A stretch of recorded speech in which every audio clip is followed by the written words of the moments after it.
जब ये सिवान में होती हैं तो सिवान में नई जान फूंक देती हैं और हम महिलाओं में हमारे अंदर एक नई ऊर्जा का संचार करती हैं। तो एक बार मैं चाहूंगी कि गौरी दल के उत्साह वर्धन के लिए जोरदार तालियां बजाएं आप, ताकि ये बार बार यहाँ आए और बार बार हमें नई दिशा और हमें नई पहचान की तरफ प्रेरित करें। आइए हम देखते हैं भारत के इतिहास में औरतों की स्थिति। तो अगर हम वैदिक युग की बात करें, मुझे लगता है कि वैदिक युग से लेकर आज आधुनिक युग तक महिलाओं ने समाज के प्रति राजनीतिक पृष्ठभूमि पर अपनी भागीदारी को हर जगह सुनिश्चित किया है, थोड़ा कम थोड़ा ज्यादा।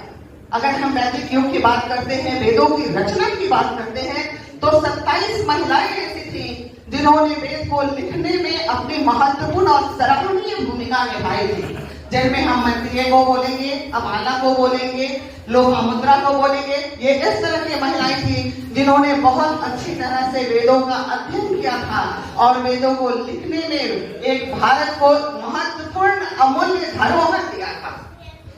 लेकिन मध्यकाल आते आते जिस तरह से हमारे यहाँ विदेशी आक्रमणकारियों ने अपनी आक्रामकता से हमें आतंकित किया, जिस तरह से भारत में दहशत फैलाया, वो निश्चित रूप से बड़ा ही भयावह था। और उस समय औरतों की स्थिति बहुत ही दयनीय हो गई। औरतें फिर से उस चौखट की चार दीवारी के अंदर बंद हो गई। वो अब दहशत का चलना बंद कर दिया और जिसके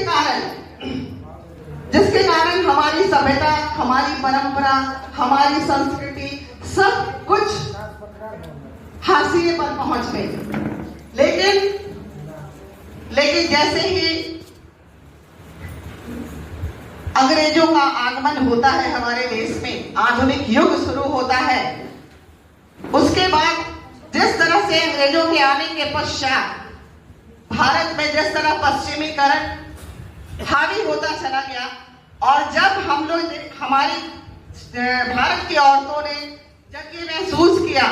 कि भारत के अलावा अन्य देशों में औरतों की स्थिति कितनी मजबूत है, वो किस तरह से हर क्षेत्र में आगे बढ़ रही हैं, ये देखकर धीरे धीरे उनमें जागरूकता की भावना पनपने लगी और वो भी सोचने लगी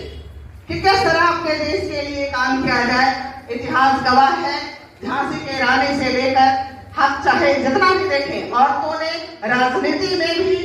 स्वतंत्रता की लड़ाई में भी अपनी